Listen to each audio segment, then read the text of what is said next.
Assalamualaikum warahmatullahi wabarakatuh. Selamat siang anak-anakku semuanya. Selamat datang dan selamat bergabung di kelas Bahasa Indonesia. Bagaimana kabar anak-anak hari ini? Tentunya kalian sehat-sehat semua dan selalu dalam perlindungan Allah SWT. Dan ingat, jangan lupa selalu mencuci tangan dengan hand sanitizer, kemudian pakai masker jika keluar dan selalu jaga jarak. Anak-anakku sekalian, sebelum memasuki materi, Ibu ingin memperkenalkan diri dulu. Nama Ibu Aminatul SPD, mengajar Bahasa Indonesia di kelas 7. Dalam masa pandemi atau COVID-19 ini, kalian cukup belajar dari rumah saja. Oleh karena itu, yang perlu kalian persiapkan adalah buku tulis, alat tulis, dan buku paket Bahasa Indonesia kelas 7. Anak-anakku sekalian, di dalam pertemuan ini nanti kalian juga akan memperkenalkan diri, juga mengisi daftar hadir.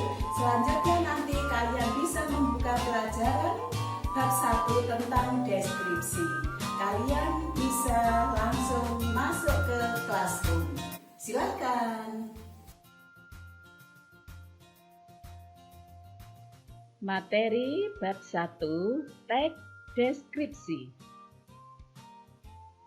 Kompetensi dasar 3.1, mengidentifikasi informasi dalam teks deskripsi tentang objek, bisa sekolah, tempat wisata, tempat bersejarah, dan suasana pentas seni daerah yang didengar dan dibaca. Adapun tujuannya, setelah membaca teks deskripsi, peserta didik dapat menentukan informasi yang terdapat di dalam teks deskripsi.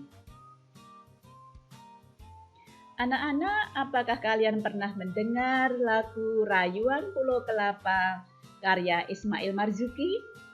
Coba perhatikan tayangan ini.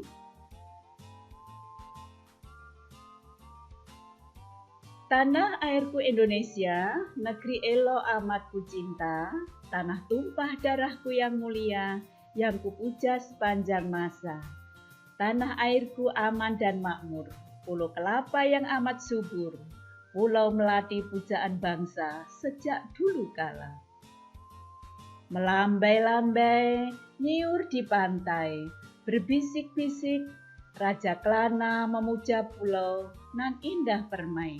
Tanah airku Indonesia. Mengapa Ismail Marzuki menghubungkan keindahan Indonesia ini dengan lagu Rayuan Pulau Kelapa?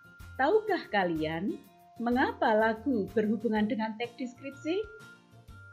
Ternyata Ismail Marzuki mendeskripsikan keindahan Indonesia melalui lagu Rayuan Pulau Kelapa. Contohnya, ada pada kalimat, tanah airku aman dan makmur, pulau kelapa yang amat subur, pulau melati pujaan bangsa sejak dulu kala. Teks deskripsi. Tahukah kalian tentang deskripsi? Ibu ulangi, tahukah kalian tentang teks deskripsi itu? Teks deskripsi adalah paragraf yang gagasan utamanya disampaikan dengan cara menggambarkan secara jelas objek, tempat atau peristiwa kepada pembaca. Sehingga seolah pembaca dapat melihat, mendengar, dan merasakan secara langsung yang diungkapkan dalam teks. Contoh deskripsi sekolahku. Sekolahku mempunyai lingkungan yang sangat bersih dengan halaman parkir dan lapangan upacara yang luas. Sekolahku mempunyai 25 ruangan, di antaranya 15 ruangan sebagai tempat pembelajaran siswa, 2 ruang lab komputer, 1 lab ruang IPA, kemudian ada 1 ruang sanggar atau pertemuan, ruang perpustakaan, dan 1 ruang guru, kemudian ruang tata usaha, ruang UKS, dan ruang koperasi. Lokasi sekolahku tepat berada di tepi jalan Sebagum, sehingga membuat suasana sekolah tampak ramai.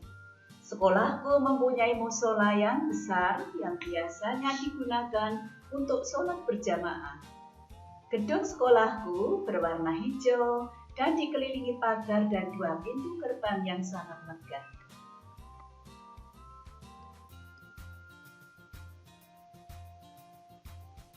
Jadi, informasi yang diperoleh dari teks deskripsi adalah sebagai berikut.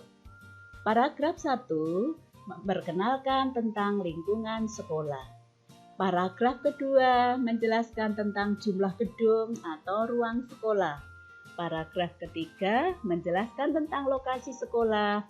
Paragraf keempat menjelaskan tentang kegunaan musola. Dan yang kelima adalah menjelaskan tentang warna sekolah dan pagar. Demikian anak-anakku sekalian untuk materi mendeskripsikan. Mudah kan? Jadi kesimpulannya teks deskripsi adalah paragraf yang gagasan utamanya disampaikan dengan cara menggambarkan secara jelas objek, tempat, atau peristiwa kepada pembaca, sehingga seolah pembaca dapat melihat, mendengar, dan merasakan secara langsung yang diungkapkan dalam teks. Sekian, terima kasih. Demikian anak-anak materi yang Ibu berikan pada hari ini mengenai teks deskripsi. Semoga apa yang Ibu berikan pada kalian bermanfaat dan tentunya harus dipahami. Oleh karena itu, selamat belajar di rumah dan jangan lupa selalu cuci tangan menggunakan hand sanitizer, memakai masker jika keluar, dan selalu jaga jarak. Sampai jumpa.